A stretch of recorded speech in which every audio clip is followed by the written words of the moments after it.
In the murky depths of human history, there are tales so chilling they send shivers down our spines and leave us questioning the very depths of human depravity. One such tale is that of the enigmatic and terrifying Zodiac Killer, a moniker given to an unidentified serial killer who operated in Northern California in the late 1960s and early 1970s. His crimes were not merely brutal, they were meticulously planned, sadistic, and psychologically complex. This infamous killer managed to evade law enforcement for decades, leaving behind a trail of cryptic messages that continue to baffle investigators even today.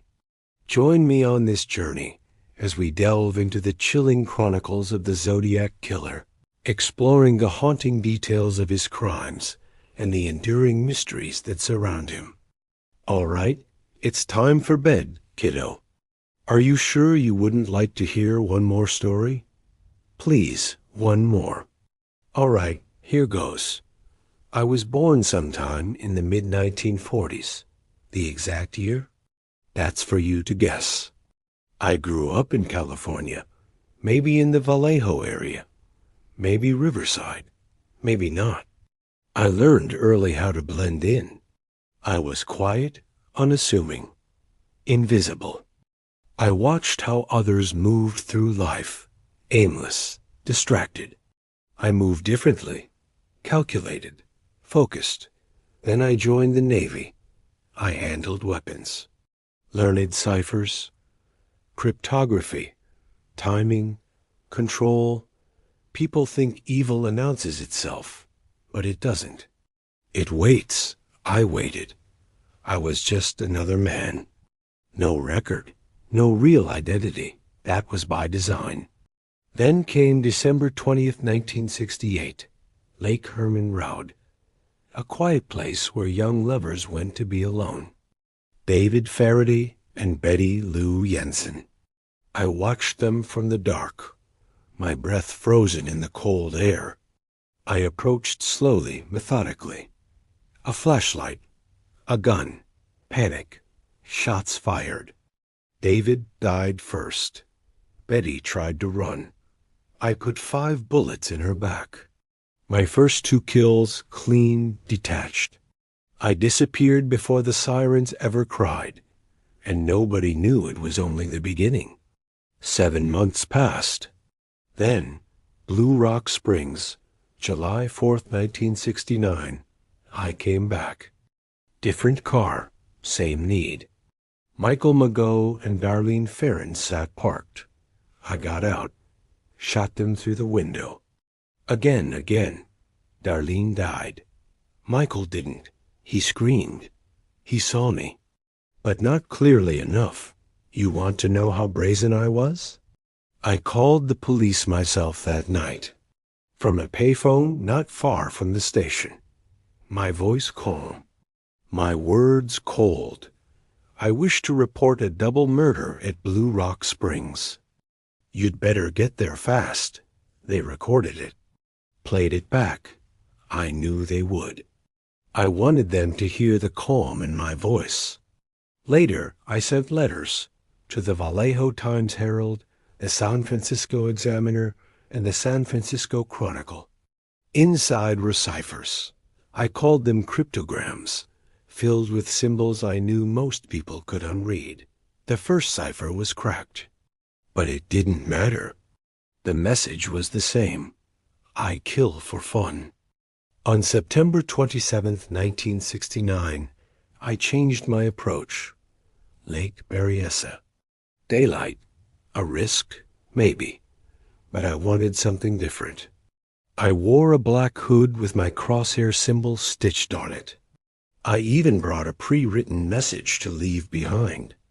Brian Hartnell and Cecilia Shepard were lying on the shore, a picture of innocence. I lied, told them I was an escaped convict, just needed money and a car. Then I tied them up, and I stabbed. Over and over. I carved my mark into Brian's car door before I left. She bled out 2 days later. Brian survived, but barely. You think that was dark? October 11th, 1969. I took it to the city. Presidio Heights. I hailed a cab. Paul Stein was the driver. He never saw it coming. One bullet to the head. I stole his wallet, tore a piece of his shirt, and vanished into the night. Teenagers saw me, gave police a description, but a dispatcher misreported me as a black man. So when they passed me, white, walking calmly, they let me go. That piece of Paul Stein's shirt, I mailed it to the Chronicle. Proof. With every letter, I mocked them. This is the Zodiac speaking. Always signed with my mark. I threatened school buses, children. I described bonds I never used, just to keep them guessing. Then came the infamous 340 cipher. I knew it would stump them, and it did, for 51 years. It wasn't solved until 2020. When it was, it revealed what I wanted them to know, that I feared nothing, not even death. I knew they'd never catch me. They tried to guess how many I killed. 5? I said 37? Some think more, maybe 50. You'll never know. Some bodies were never found. They went crazy. School officials called parents. Clowns, musicians, everyone avoiding large crowds. I laughed. I made them afraid of their shadows. Then suddenly silence. Why? Because I took a break. But I never stopped killing. They just didn't know it. Not yet. It was 1974. They found my calling card in a garage in North Highlands. A house painter dropped it while dusting. The cops descended. I was nowhere. They never found my fingerprints. No DNA, nothing. Because I was smart, meticulous, patient. Years passed. The case went cold. They forgot about me. But I never forgot about them. Watching them all these years, seeing how life moved on. And then it happened again. They started talking about me. In documentaries, true crime shows, podcasts. The interest was a new high. But the results were always the same. Dead ends. False leads. Copycats. You think I was lonely? You think I craved company? Not really. I had company. All those voices in my head. You see, I kept them alive. Kept the fear alive. All those years, all those sleepless nights, all that work. It wasn't about the killings. It was about control. Keeping them guessing. Knowing they didn't know, couldn't know.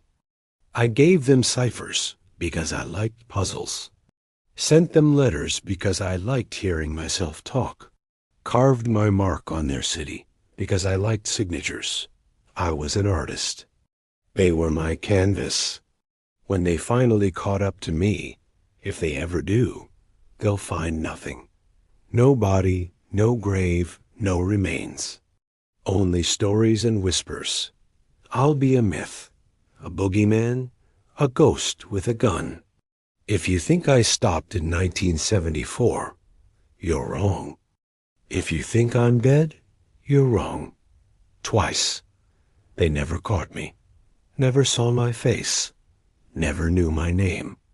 I could be the old man next door, or the quiet guy in your office, or maybe. I'm long gone, but I am still the Zodiac, a cipher with no key, a riddle that will never rest. And you still don't know who I am. Goodbye, for now. Hey there, welcome to my channel. And thank you for watching. If you enjoyed this spooky tale, please give it a thumbs up and consider subscribing. We have plenty more chilling stories to share.